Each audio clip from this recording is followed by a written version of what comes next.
आज आदरणीय प्रकाश महाजनजींचं मनापासून मी शिवसेनेमध्ये स्वागत करतो.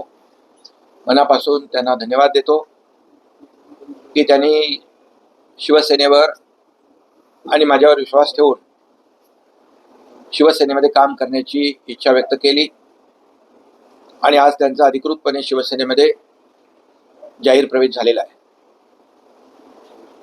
मी त्यांना जवळून पाहिलेलं आहे, जवळून त्यांची कार्यपद्धती पाहिलेली आहे. ते मुळातले शिवसैनिक आहेत, बाळासाहेबांच्या विचाराने प्रेरित झालेले, प्रभावित झालेले शिवसैनिक. आणि त्यांना जी जी जबाबदारी त्या त्या काळात दिली ती त्यांनी अतिशय सकारात्मकतेने जबाबदारीने पार पाडली. आणि सर्वसामान्य माणसाचं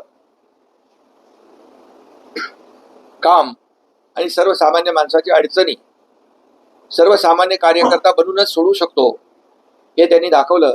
त्यांच्याकडे अनेक जबाबदाऱ्या, पदं होती, प्रवक्ते होते, उपनेते होते, परंतु त्यांनी कधी पदाचा असा मोठेपणा दाखवला नाही. आणि त्यांचे अनेक ते प्रवक्ते, उत्कृष्ट वक्ते आहेत, प्रवक्ते आहेत. अनेक वेळा मी त्यांना जेव्हा जेव्हा मला संधी मिळाली तेव्हा ऐकलेलं आहे. अतिशय संयमीपणे आणि मुद्देसूदपणे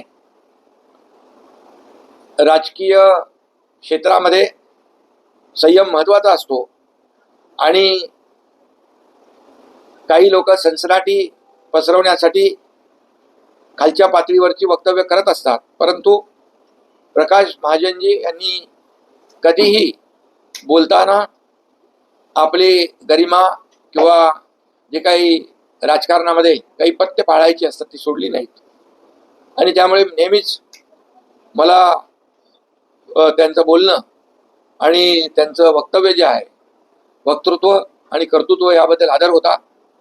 आणि आता ते माझ्यासोबत शिवसेनेमध्ये काम करतायत याचा मला आनंद आहे मनस्वी.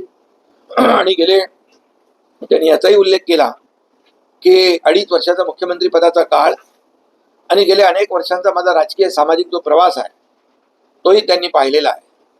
त्यामुळे मुख्यमंत्री असताना देखील किंबहुना आताही मी कार्यकर्ता म्हणून काम करतोय याची जाणीव मला आहे. आणि म्हणूनच आज त्यांनी देखील त्याचा उल्लेख केलेला आहे. गेल्या काही कालावधीमध्ये अनेक लोक शिवसेनेमध्ये येत आहेत. बाळासाहेबांची विचारधारा आम्ही पुढे घेऊन चाललोय, आनंद दिघे साहेबांची शिकवण आम्ही पुढे घेऊन चाललोय आणि विकासाचा अजेंडा जो आहे तो आम्ही पुढे घेऊन चाललोय. लोकांच्या जीवनामध्ये सरकारच्या माध्यमातून, शासनाच्या माध्यमातून आमूलाग्र बदल घडला पाहिजे. या राज्याचा विकास झाला पाहिजे, हे राज्य पुढे गेलं पाहिजे, देश पुढे जातोय, देश आदरणीय प्रधानमंत्री नरेंद्र मोदीजींच्या नेतृत्वाखाली पुढे जातोय आणि महाराष्ट्राचं देखील योगदान त्यामध्ये मोठं असलं पाहिजे, अशा प्रकारची भावना आमची आहे.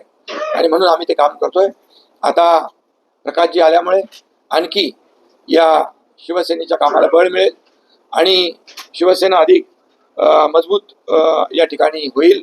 आणि त्यांनी येताना मला सांगितलं काल की मी म्हणालो काय तुमची अपेक्षा आहे.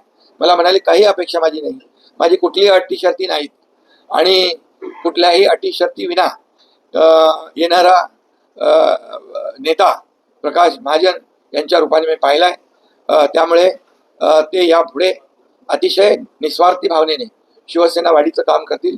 त्यांच्या येण्याने शिवसेना बळकट होईल, शिवसेना मजबूत होईल आणि आमच्या कार्यकर्त्यांना देखील त्यांच्या अनुभवाचा लाभ या ठिकाणी मिळेल, मार्गदर्शन आमच्या कार्यकर्त्यांना मिळेल.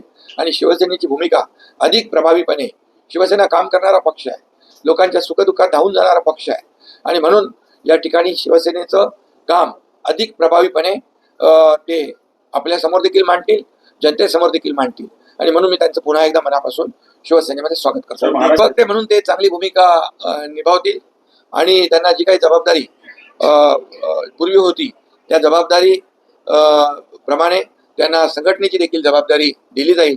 पण या शिवसेनेच्या कामाची जी काही पोचपावती जनतेने आम्हाला दिली आहे आणि या पुढे देखील शिवसेनेचं काम अधिक प्रभावीपणे, संघटनेचं काम, आपल्या पक्षाचं काम अधिक प्रभावीपणे ते लोकांसमोर घेऊन जातील, अशा प्रकारची खात्री आहे मला.